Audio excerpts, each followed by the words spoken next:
로마서는요, 역사상 수많은 신학자들과 또 교회 지도자들의 삶과 신학을 변화시킨 성경의 핵심 중 아주 귀한 책입니다. 특히 구원론, 예정론, 은혜, 믿음, 성화, 칭의, justification, sanctification 이러한 중요한 교리를 통해 많은 사람들에게 결정적인 영향을 끼친 책입니다. 로마서를 통해 삶이 변화된 대표적인 인물들을 제가 잠시 소개해드리고 싶은데요. 첫 번째는 어거스틴 오브 히포입니다.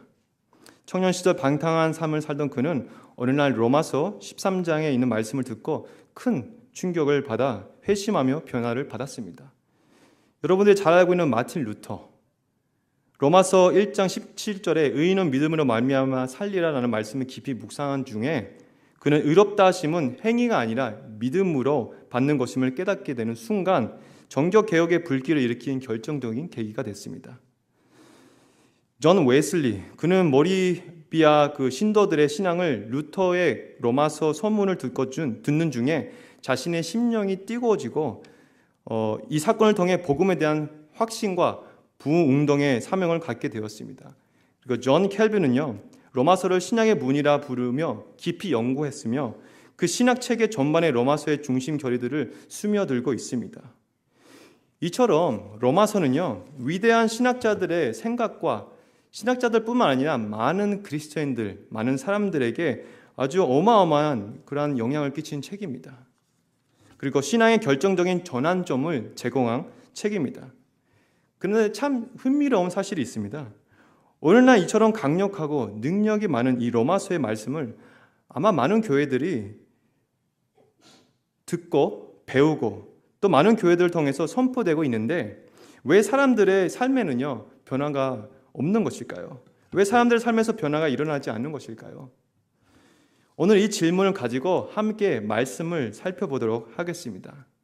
자, 설교를 시작하기 전에 먼저 우리가 반드시 짚고 넘어갈 문제가 있는데요. 그게 바로 복음이 무엇이냐? 복음이 무엇인가요? 하는 질문입니다. 안타깝게도 교회를 오래 다닌 부분들 중에서도요, 복음이라는 단어를 수없이 들어왔지만 정작 그 뜻을 분명히 설명하지 못하는 경우가 많습니다. 혹시 성도인들 중에서 어떤 불신자나 초신자가 다가와서 저게 복음이 뭡니까? 라는 질문 앞에서 여러분들은 분명하고 자신감 있게 담대하게 답을 드릴 수 있는가요? 2주 전에 우리는 과테말라 선교를 다녀왔습니다. 참 많은 은혜를 우리가 경험하고 왔습니다. 저희는 이제 마을마다 돌아가면서 이제 복음을 선포하고 복음을 나눕니다. 말씀을 나누는 거죠. 마을마다 들다 보니까 사람들이 공통점이 있더라고요. 대부분 그 마을 사람들이요, 천주교라고 이렇게 이야기를 하더라고요. 그래서 교회를 다닌다고 하는데 본인들은 천주교래요. 근데 이야기를 하다 보면 참 신기하더라고요. 이 사람들은요, 천주교에 대한 교리나 천주교에 대한 어떠한 내용이나 본질을 전혀 모르는 자들이었습니다. 그냥 쉽게 말하자면 이 사람들은 그냥 말로만 천주교라고 습관적으로 답하는 사람들이었다는 것이었습니다. 저는 이 상황을 보면서 문득 생각이 들었습니다. 이거는 과테말라에 있는 사람들뿐의 문제가 아니겠구나라는 생각이 들더라고요. 어쩌면 어느 많은 이민교회들, 많은 교회들 안에서 그 교회를 참석하는 성도인들, 사람들이 여러분들은 복음이 무엇인지 아십니까? 라는 질문에 어쩌면 답을 정확하게 명백하게 들을 수 없는 사람들이 많을 거라는 생각이 들었습니다. 나는 그냥 주일날 교회 다닙니다. 나는 그냥 크리스천입니다. 그냥 쉽게 습관적으로 말하는 사람들이 많지 않을까라는 생각을 하게 되었습니다. 그래서 오늘 본문을 정하게 됐고 그 다음에 다시 복음이라는 제목으로 말씀을 준비했던 것이었습니다. 자, 복음이란 무엇인가? 복음의 가장 기본적인 뜻은요, 바로 좋은 소식입니다. 기쁜 소식입니다. 하지만 이 소식이 왜 좋은 소식인가요, 여러분? 바로 하나님께서 그의 아들 예수 그리스도를 통해 우리를 구원하셨기 때문에 좋은 소식입니다. 복음은 어떠한 도덕적 원칙이나 교훈이 아닙니다, 여러분. 하나님께서 예수 그리스도를 통해 하신 일 그 자체가 복음입니다. 복음은 예수 그리스도 그분 자신입니다. 다시 말해서 복음은 예수 그리스도이십니다. 복음을 조금 더 확대하게 우리가 조명해서 보게 되면요, 복음은 예수 그리스도의 성육신, 하나님이 예수 그리스도를 통해서 이 땅에 오셨다는 것, 동정녀 마리아에게서 탄생하심, 약속된 예언대로 이 땅에 오신 사실, 완전한 예수님의 삶, 죄 없이 완전한 삶을 사셨다는 그 사실, 대속의 죽음, 우리의 죄를 대신해서 십자가에 돌아가신 그 사실, 부활, 죽음을 이기시고 다시 부활하신 예수님의 그 사건, 그 다음에 재림, 곧 심판자로 오신 예수 그리스도에 대한 게 이 모든 내용들이 복음의 내용이고 중심입니다. 하지만 우리는 이 좋은 소식, 곧 복음의 깊은 뜻과 의미를 잘 이해하기 위해서는요, 먼저 좋지 않은 소식을 우리가 좀 알아야 될 필요가 있습니다. 자, what is the bad news? 안 좋은 소식이 무엇입니까? 모든 인간은 아담 안에서 악한 죄인으로 태어났으며 그 본성 자체가 죄로 철저히 오염되고 부패되었다는 사실이라는 것입니다. 이것은 단순히 윤리적, 도덕적인 부족하거나 실수하는 정도의 문제가 아닙니다, 여러분. 성경은 인간은 본질적으로 악하다고 말하고 있습니다. 그래서 아무리 좋은 교육을 받는다고 해도, 아무리 좋은 훈련을 거듭해도 그 타락한 본성은 결코 스스로 바뀌지 않다는 뜻입니다. 또한 아무리 선한 행실을 내가 노력한다고 해도, 내가 좋은 율법을 지키려고 노력한다 해도 인간 내면 깊은 곳에 자리 잡고 있는 이 죄의 썩은 뿌리는요, 스스로 제거할 수도 없고 스스로 해결할 수 없다는 뜻입니다. 다윗은 시편 51장 5절에 이렇게 고백하는 것을 우리가 볼 수 있습니다. 내가 죄악 중에서 출생하였으며 어머니가 죄 중에서 나를 잉태하였나이다. 이 말씀의 뜻은요, 인간이 태어나기 전 뱃속에 있을 때부터 죄인이라는 것을 보여주고 있습니다. 죄인이기 때문에 죄를 지는 것입니다. 죄로 시작해 죄로 끝나는 것이 인간의 인생인 것입니다. 그리고 절대로 하나님의 완전한 이 기준을 결코 도달할 수 없는 존재가 바로 인간입니다. 로마서 3장 10절에는 이렇게 말씀합니다. 기록된 바 의인은 없나니 하나도 없으며. 또한 로마서 3장 23절에 이렇게 말하죠. 모든 사람이 죄를 범하였음에 하나님의 영광에 이르지 못하더니. 성경은요, 인간 안에서 어떠한 희망과 가능성과 기대를 찾을 수 없다고 말하고 있습니다. 죄로 인해 하나님과의 관계가 단절되고 하나님의 진노와 심판, 그리고 피할 수 없는 형벌 아래에 있는 존재임을 분명하게 보여주고 있습니다. 이것이 나쁜 소식입니다. 또한 하나님 없이 살아가는 인간의 특징이 있는데요, 이것을 존 켈빈 신학자가 이렇게 잘 정리를 했습니다.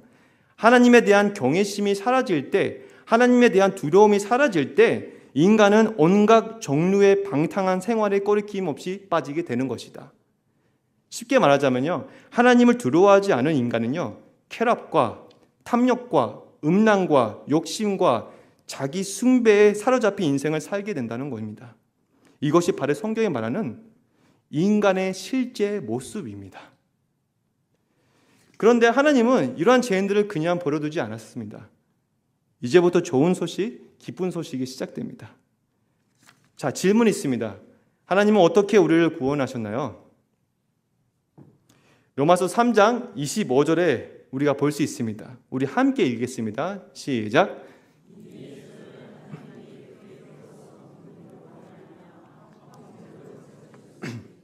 이는 하나님께서 길이 참으시는 중에 전에 지은 죄를 가광하심으로 자기의 의로우심을 나타내려 하심이라. 아멘. 하나님은 그의 아들 예수 그리스도를 화목제물, 즉 우리를 대신해 희생 대신 제물로 삼으셨다는 뜻입니다. 예수님은 완전한 하나님이자 동시에 완전한 인간으로 이 땅에 오셔서 우리의 모든 죄를 짊어지시고 십자가에 대신 죽으신 겁니다. 하나님과 우리 사이에 깨어진 이 관계를, 단절된 이 관계를 회복하기 위해 예수 그리스도께서 중보자로 이 땅에 오신 겁니다. 그분은 우리를 대신해서 피를 흘리셨고요. 그분은 우리를 대신해서 고난을 경험했고요. 우리가 받아야 할 그 형벌을 대신 받았다는 뜻입니다. 바로 이것이 대속의 원리입니다. 그렇다면 이렇게 또 질문이 생기죠. 왜 하나님께서는 우리를 구원하셨을까요? 왜 하나님께서는 이렇게까지 하실 필요가 있을까요? 이 질문에 대해서 바르게 우리가 이해하기 위해서는요, 먼저 우리는 하나님의 두 가지 너무 중요한 성품, 속성에 대해서 주목해야 될 필요가 있습니다. 자, 성경에 계시하는 첫 번째 하나님의 성품, 속성은 무엇이냐면요, 하나님은 공의로우신 하나님이라는 뜻입니다. 공의로우신 하나님입니다. 오늘 본문 로마서 1장 17절에 이렇게 선포하고 있습니다. 복음에는 하나님의 의가 나타나서, 여기서 우리가 주목해야 될 중요한 표현은요, 바로 하나님의 의가 나타났다라는 말씀입니다.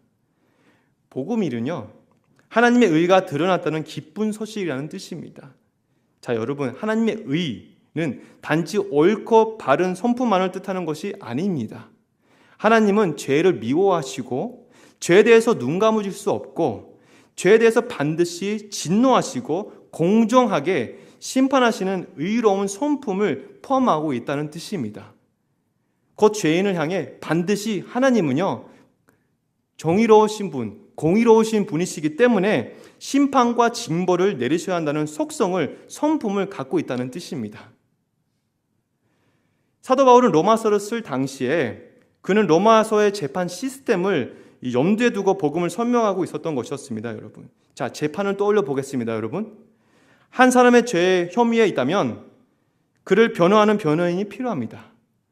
사건을 다루는 판사는 그에 대해서 공정하고 객관적인 판결을 내려야 합니다. 이게 판사의 역할이죠. 하지만 판사가 죄를 알고도 모른 채 하고 올바른 판결을 내리지 않으면 그 판사는 무엇입니까, 여러분? 그 판사는 부정하고 불의한 자입니다. 그와 같이 하나님은 공의로운다는 뜻은요, 하나님은요, 죄에 대해서는 반드시 심판을 하셔야 된다는 겁니다. 죄에 대해서 눈 감으실 수 없다는 겁니다. 하나님은 더 이상, 만약에 하나님께서 죄에 대해서 눈 감으시고 모른 척 하신다면 하나님은 더 이상 공의로우신 하나님이 될 수가 없다는 뜻입니다. 그래서 성경에 말하는 공의로우신 하나님, 공의의 하나님이라는 이 성품이 매우 중요한 교리입니다. 그렇다면 하나님의 의가 나타난 것에 왜 기쁜 소식인가요? 그 이유는 분명합니다. 우리는 죄로 인해 스스로 의로워질 수 없지만 그 나타난 하나님의 의를 믿음으로 받기만 하면 죄인인 우리가 의로우신 하나님 앞에 담대하게 나아갈 수 있기 때문에 이 하나님의 의라는 하나님의 의가 나타난다는 그 소식이 우리에게 있어서 매우 기쁜 소식, 그리고 좋은 소식이라는 뜻입니다.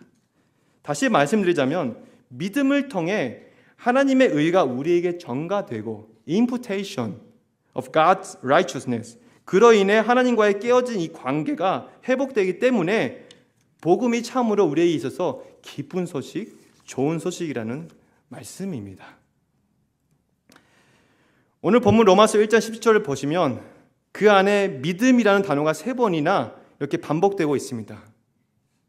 특히 그 절 마지막에 이렇게 선언하죠. 오직 의인은 믿음으로 말미암아 살리라. 성경은 분명하게 선포하고 있습니다, 여러분. 하나님의 의인은 오직 믿음으로만 받을 수 있다는 겁니다. 어떠한 행위나 어떠한 종교적인 열심이 아니라 오직 믿음으로만 하나님의 의를 우리가 받을 수 있다는 것을 성경이 지금 분명하게 우리에게 말하고 있습니다. 그렇다면 그 믿음의 구체적인 내용은 무엇입니까?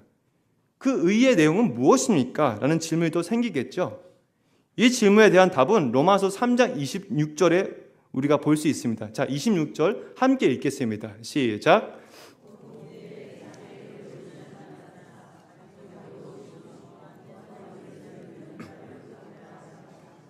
아멘.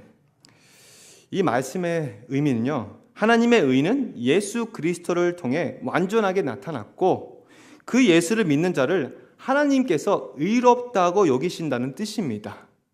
다시 말씀드리자면 예수님은 완전한 하나님으로서, 완전한 인간으로서 우리가 결코 해낼 수 없는 일, 우리가 결코 할 수 없는 완전한 순종과 율법의 성취를 이루셨고 죽은 자 가운데서 부활하셨고 우리에게 구원의 길을 열어주셨다는 뜻입니다. 그래서 우리가 예수 그리스도를 믿는 순간 하나님 앞에 의롭다 여김을 받을 수 있는 놀라운 은혜를 경험할 수 있다는 겁니다.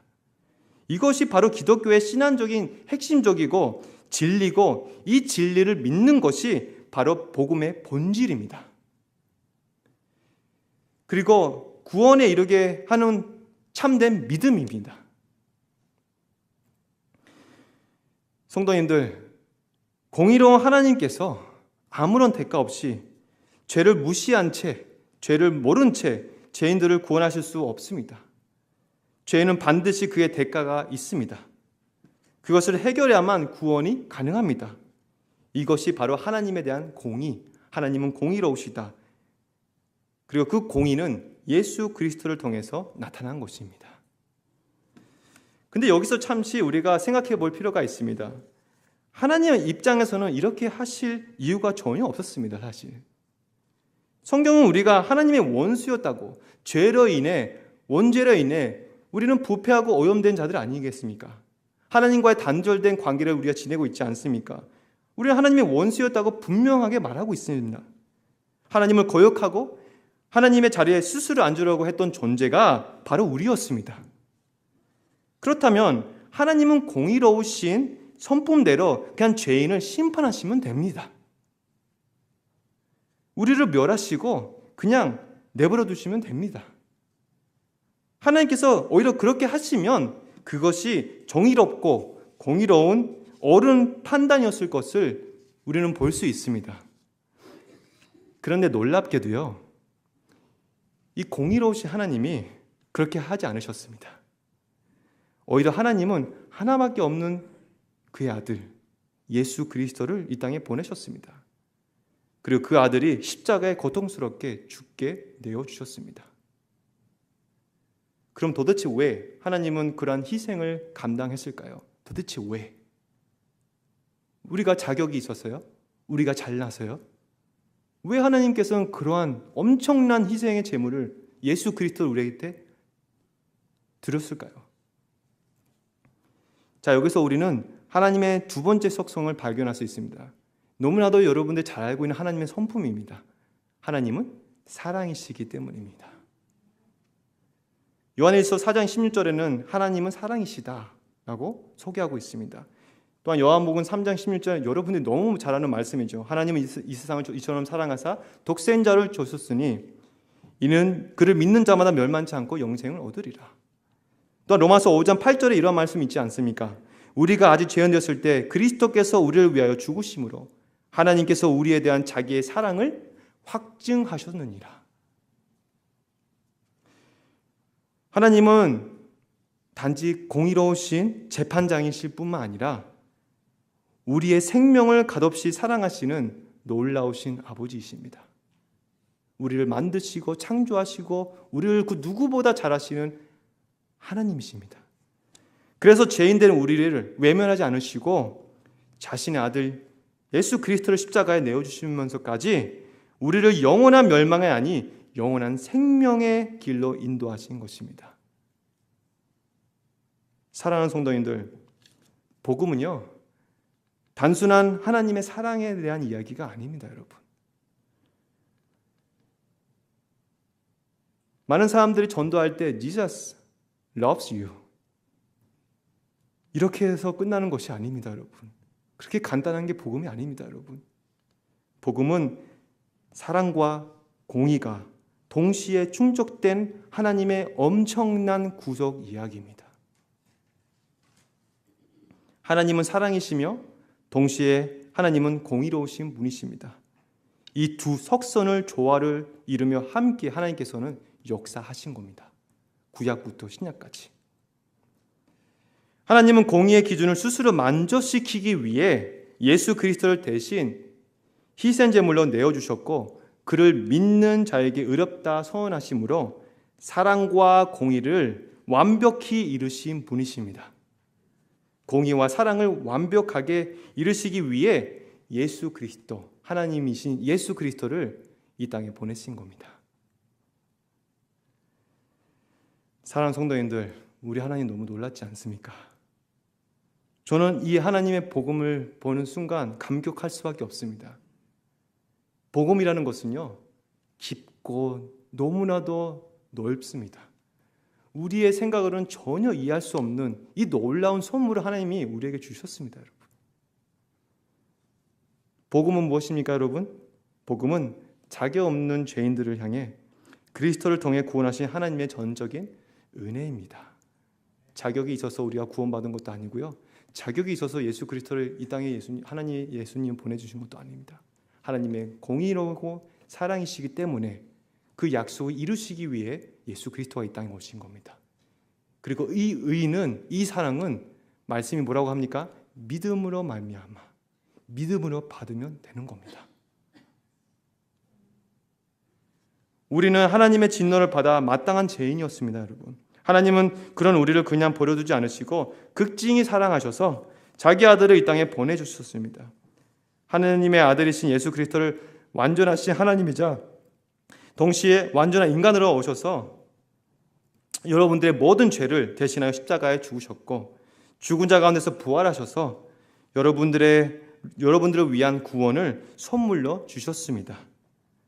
그리고 이 선물은 우리가 믿음으로 받으면 되는 것입니다. 이것이 바로 복음입니다. 이제 우리는 처음에 했던 질문을 다시 생각할 필요가 있습니다, 여러분. 왜 이 로마서의 이 강력한 메시지, 이 강력한 말씀, 강력한 책, 그 수많은 신학자들의 변화를 일으킬 수 있는 책이, 이 복음이 오랫동안 교회를 통해 선포되어 왔는데 여전히 사람들은 변하지 않을까요? 라는 질문을 제가 서론에 함께 나누지 않았습니까? 그 이유는 오늘 말씀이 분명히 해답을 주고 있습니다. 로마서 1장 18절에 이렇게 말하고 있습니다. 하나님의 진노가 불의를 진리를 막는 사람들에 나타나니라. 여기서 주목할 표현은요, 불의로 진리를 막는 사람들입니다. 여기서 막는다라는 이 단어는요, 원어로 보게 되면 억제하다, 억누르다, 눌러놓는다 라는 뜻을 담고 있습니다. 영어 성경에 번역하는 거 보니까 suppress라고 보여주고 있습니다. 이게 무슨 뜻입니까, 여러분? 복음이 나타났음에도 불구하고, 말씀이 날마다 선포됐음에도 불구하고 그 복음을 받아들이지 않고 무엇을 하고 있습니까? 억누르고 억제하고 거부하는 자들이 있다는 것입니다. 복음에는 하나님의 능력이 있지만 그 능력이 사람들에게 실제로 역사하지 못하는 이유는요, 사람들이 단순히 복음을 몰라서가 아니라, 복음을 안 들어서가 아니라 의도적으로 그 진리를 듣고 의도적으로 그 진리를 뭘 합니까? 억누르고 거절하고 밀어내고 있다는 것입니다. 18절에 후반절에 이렇게 말하고 있습니다. 사도 바울께서 하나님의 진노가 모든 경건하지 않음과 불의에 대하여 하늘로부터 나타나니라 라고 말하고 있습니다. 여기서 우리가 주목해야 할 하나님의 그 진노가 누구를 향해서 지금 가고 있습니까? 경건하지 않음과 불의를 행하는 자에게 지금 하나님의 진노가 나타나고 있다고 지금 사도 바울이 이야기하고 있습니다. 자, 하나님의 진노하신 죄는 크게 두 가지로 분류됩니다. 바로 경건하지 않음과 불의입니다. 경건하지 않음은 하나님과의 관계에 대한 죄고요. 불의라는 것은요, 사람들과의 관계에 대한 죄입니다. 자, 첫 번째, 하나님의 진노가 경건하지 않은 자에게 임한다라고 하고 있는데요. 본문에 따르면 하나님이 진노하시는 경건하지 않음의 대표적인 죄는 무엇입니까, 여러분? 그것이 바로 우상 숭배입니다. 우상 숭배란 하나님이 아닌 다른 것을 의지하고 더 소중하게 여기고 바라보는 것이 우상입니다. 로마서 1장 20절에 이렇게 말하고 있습니다. 썩어지지 아니하는 하나님의 영광을 썩어질 사람과 새와 짐승과 기어다니는 동물 모양의 우상으로 바꾸었다라고 말하고 있습니다. 이 말씀은요, 사람들이 하나님의 영광을 피조물로 대처하려 한다는 것, 즉 창조주 대신 피조물을 섬기며 살아간다는 사실을 지금 보여주고 있습니다. 여기서 중요한 점은 무엇입니까? 모든 사람은 자연과 양심을 통해 하나님의 그 존재와 도덕적 질서를 본능적으로 알고 있는데, 사람들은 단지 하나님을 몰라서 그런 것이 아니라 알면서도 의도적으로 하나님을 거부하고 의도적으로 그 진리를 억누른다는 것입니다. 무엇을 통해서요? 우상 숭배를 통해서 그 진리를 억누르고 있다는 겁니다. 이러한 자들에게 하나님의 진노가 지금 임하고 있다는 뜻입니다. 이와 관련돼서 팀 켈러 목사님께서는요, 이렇게 말했습니다. 사람들은 단순히 진리를 모르는 것이 아닙니다. 우리는 진리를 억누릅니다. 우리는 진리를 묻어버립니다. 이것은 정보의 문제가 아니라 마음의 문제입니다. 오늘날 많은 설교들이 온라인을 통해서 노출되어 있습니다, 여러분. 위대하신 목사님, 여러분들이 그렇게 좋아하시는 목사님들을 그냥 스마트폰에 들어가면 들을 수 있습니다. 얼마나 많은 복음들이 지금 얼마나 많은 그 설교를 통해서 복음이 지금 선포되고 있습니까, 여러분? 오늘날 사람들은 하나님에 대한 정보가 부족해서 진리를 받아들이지 않는 것이 아니라 스스로 진리를 밀어내고 묻어버리고 있다는 것입니다. 결국 문제는 지식의 부재가 아니라 마음의 의도적인 거절과 고집이라는 것입니다. 여러분, 어느 날 진리를 억누르는 우상숭배는 그 형태만 바뀌었을 뿐 여전히 사람들의 삶을 지배하고 있습니다. 고대 사람들은 신전에서 수많은 제사를 드렸지만 현대에는요, 마음속 깊은 곳에서 성공과 외모와 경력과 학력과 낭만적 사랑과 물질, 돈, 쾌락, 음란, 인정, 명예, 권력을 이런 것들을 하나님보다 더 사랑하고 의지하며 이것을 통해서 우상을 만들고 있다는 것입니다. 보이지 않는 것에 마음의 우상이 있다는 것입니다. 이것이야말로 하나님의 자리에 피조물을 올려놓은 것, 즉 가장 근본적인 하나님과 인간의 죄의 문제입니다, 여러분. 우리는 참 하나님을 예배하지 않을 때 반드시 다른 것을 예배하게 될 것입니다. 이것은 단순한 방황이 아니라 의도적인 교환입니다. 진리를 거짓으로, 창조주를 피조물로 바꾸는 것이 죄인들의 마음에 있습니다. 자, 혹시 여기 성도님들 중에서 저는 안 그러는데요? 저는 우상이 없다고 생각을 하고 있는데요? 이렇게 생각하시는 분들이 있으십니까? 그렇다면 제가 간단하게 질문을 한번 던져보겠습니다. 지금 나는 무엇을 잃을까 가장 두려워합니까? 지금 여러분들이 무엇을 잃으면 가장 두려워하겠습니까? 두 번째 질문, 무엇이 사라지면 내 삶의 의미가 없다고 느껴지십니까? 여러분들 지금 무엇이 없으면 삶의 의미가 없다고 느껴지십니까? 자, 지금 방금 뭔가 생각이 떠오르시죠? 저는 예수 그리스도라고 저는 믿습니다.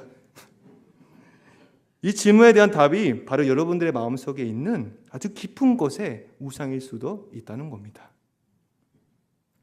자, 둘째로 하나님의 진노는 불의를 진리를 막는 사람들에게 임한다고 제가 말씀드렸죠. 이 말은 두 가지 중요한 의미를 담고 있습니다. 첫 번째, 진리가 사람들의 마음에 들어가지 못하게 가로막는 행위와 복음이 전해져도 마음에 닫히고 믿지 못하게 만드는 행위입니다. 두 번째 의미는요, 이미 믿고 있는 자들의 믿음을 무너뜨리려고 하는 대적의 행위입니다. 진리 안에 선 자들을 세상의 흐름으로 끝없이 혼란과 거짓으로 흔들고 넘어뜨리려고 하는 이러한 행위입니다. 그렇다면 불의를 진리로 막는 자들이 누구입니까? 오늘날 다양한 부류의 사람들이 있죠. 진리를 막고 억누르는 자들이요. 철학자가 될 수도 있죠. 일부 과학자들이 있을 수도 있겠죠. 심지어 신학자들 중에서도 복음의 진리를 거부하는 자들이 꽤나 많습니다, 여러분.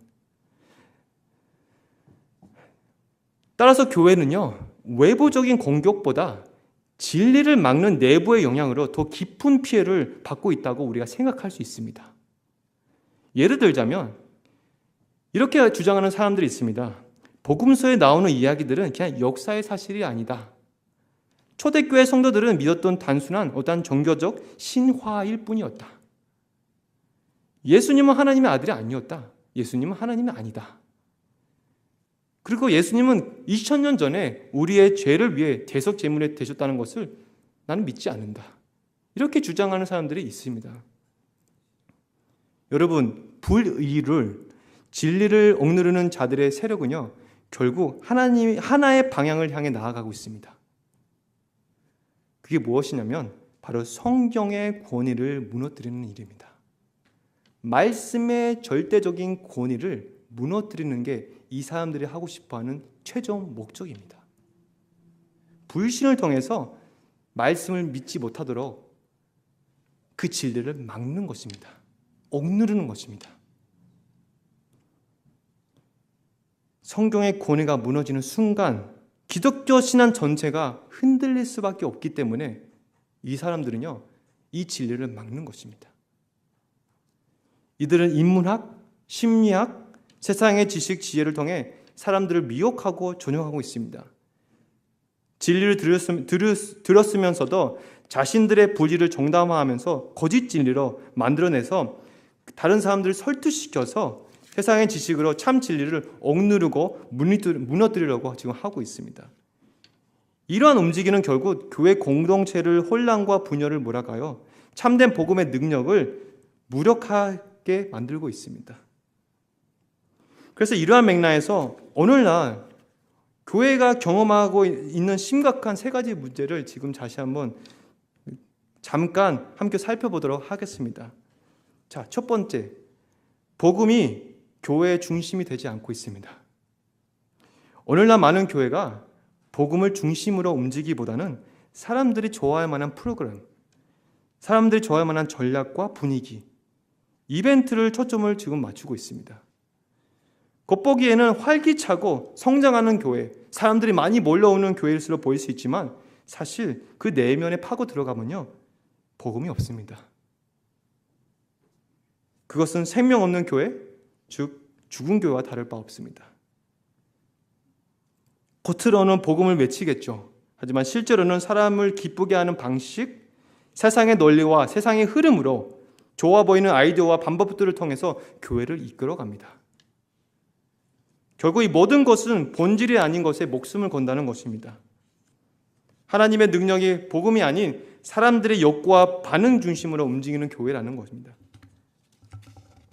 하나님의 역사가 아닌 인간의 기획과 감정으로 움직이는 조직이 가면 갈수록 일어나고 있다는 것입니다. 자, 두 번째로 복음의 능력을 믿지 않는다는 것입니다. 복음이 죄인을 변화시킬 수 있다는 확신이 없습니다. 그동안 교회는 사람을 바꾸기 위해서 온갖 방법들을 동원해 왔습니다. 제자 훈련도 있었죠. 셀 모임도 있었죠. 소그룹 활동도 있었죠. 멘티와 멘토링 그런 사역도 있었죠. 코칭 사역도 요즘은 있다고 합니다. 이 모든 것은 좋은 도구입니다, 여러분. 하지만 이 도구가 최종 목표가 되면 큰일 납니다.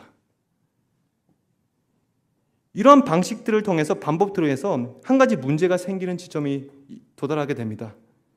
예수 그리스도의 제자를 세우기보다는 나의 제자, 나에 맞는 사람, 나의 세력을 키우는 욕망이 개입되는 것입니다. 나의 욕망이 개입되는 순간 그 사역은 하나님께서 기뻐하시는 사역이 아니라 오히려 교회를 혼란시키고 교회를 분열을 일으킬 수 있는 사역이 될 것입니다. 복음의 능력을 기다리지 못해서 많은 사람들은요, 자꾸만 내 경험, 내 지식과 내 계획으로 사람들을 변화시키려고 노력합니다. 결국 그러한 자들은요, 복음이 갖고 있는 힘, 복음이 갖고 있는 능력을 의지하기보다는 자기의 지식과 경험과 학위를 의지하는 겁니다. 복음은요, 인간의 전략이 아니라 하나님의 능력입니다, 여러분. 성령님께서 역사하지만이 사람을 변할 수 있습니다.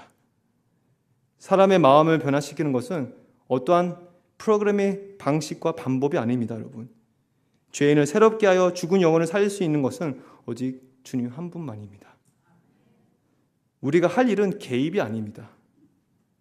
기다리고 신뢰하고 기도하는 것입니다. 자, 마지막 세 번째, 현재 교회가 경험하고 있는 문제, 아예 복음을 모른다는 것입니다. 과테말라 마을 사람들처럼 교회 가십니까? 저는 천주교입니다. 습관적으로 이렇게 답하는 것처럼 많은 사람들이 오늘날 교회를 열심히 오는데요, 복음이 뭔지 모릅니다. 다시 말씀드리자면 예수 그리스도를 모른다는 것입니다. 예수님과 인격적인 만남이 여전히 없다는 뜻입니다. 오랜 시간 교회를 다녔다고 해도 정작 복음이 무엇인지, 복음이 어떤 능력을 갖고 있는지 전혀 모르는 분들이 생각보다 많습니다, 여러분.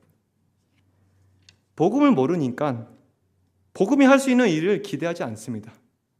복음을 모르니까 복음의 선포에도 관심이 없습니다.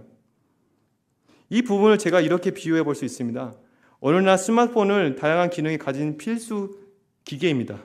전화, 문자, 영상통화, 지도, 카메라, SNS, 번역, 심지어 이제는 AI 기능까지 있습니다. 우리는 스마트폰의 능력을 잘 알기 때문에 언제 어디서든지 우리의 손에 꼭 붙잡고 다닙니다. 그런데 만약 누군가가 난 그냥 전화만 되는 폴더폰만 쓸래라고 고집한다면 오늘날 세상의 흐름에서 크게 뒤처지고 그뿐만 아니라 불편하고 비효율적인 삶을 산다고 여러분들 생각하지 않겠습니까? 여러분 마찬가지입니다. 복음이 가진 능력을 알고 있는 자들은요, 우리는 복음 외에 다른 것을 의지하지 않게 될 것입니다. 복음과 함께 살며 복음만 붙들고 복음만 선포하고 복음만 자랑하게 될 것입니다. 다시 한번 말씀드릴까요? 복음의 능력을 경험한 자들, 복음의 능력을 너무나도 이해하는 자들은요, 예수 그리스도를 선포하고 예수 그리스도를 붙잡고 예수 그리스도를 자라가면서 살아가게 될 것입니다. 사랑하는 성도님들, 예수님과 함께 사십시오. 예수님만 붙드십시오. 예수 그리스도만 선포하시길 바랍니다. 말씀을 맺겠습니다. 사랑하는 성도 여러분, 교회가 참된 교회로 존재할 수 있는 유일한 이유는요, 그것은 오직 복음만 바르게 알고 믿고 선포하는 것에 있습니다. 예수 그리스도를 알고 깊이 알고 바르게 알고 믿고 선포하는 것에 교회가 존재하는 유일한 이유입니다. 복음이 선포되지 않은 교회는 더 이상 교회가 아닙니다. 복음이 중심이 없는 예배는 죽은 예배입니다. 복음이 빠진 모임은요, 아무런 생명이 없는 만남에 그냥 불과합니다. 그러므로 우리는 이 복음을 붙잡고 배우고 끊임없이 선포하고 나누고 배워야 합니다. 이것이 교회에 존재하는 가장 본질적이고 가장 중요한 사명입니다. 팀 켈러 목사님께서 이런 말씀을 하신 적이 있으십니다. 복음은 신앙생활의 ABC 정도가 아니라 A부터 Z까지입니다. The gospel is not just the ABCs, but the A to Z of the Christian life. 복음은 우리의 신앙생활의 단순한 기초 정도가 아닙니다, 여러분. 우리의 전부입니다. 우리는 처음부터 끝까지 매 순간마다 복음이 필요한 자들입니다. 그리고 복음의 소중함과 귀하심을 진심으로 깨닫게 되면 그 복음을 전하고 싶어하는 것은 너무나도 자연스러운 반응이 될 것입니다. 저는 우리 남부교회가 복음으로 움직이는 선교적 교회가 되기를 간절히 바랍니다. 그런 교회가 될 것을 저는 믿습니다. 선교 가자고 말을 하지 않아도 가고 싶어하는 사람들이 너무 많아서 인원을 조절해야 할 날이 올 것을 저는 믿습니다. 왜냐하면요, 복음이 살아있는 교회, 복음으로 움직이는 교회는 사람들이 스스로 제가 하겠습니다, 제가 가겠습니다, 제가 섬기겠습니다, 제가 자원하겠습니다, 제가 더 노력하겠습니다, 제가 양보하겠습니다, 이러한 마음들이 일어날 것을 저는 믿습니다. 우리 아이들부터 어르신들까지 복음 안에서 기쁜 변화를 경험해서 모든 성도인들이 복음의 감격과 열정으로 하나님의 마음을 기쁘시게 하는 교회, 복음을 삶으로 살아내는 교회, 복음을 땅끝까지 전하는 교회가 되기를 주님의 이름으로 간절히 축원드립니다. 기도하겠습니다.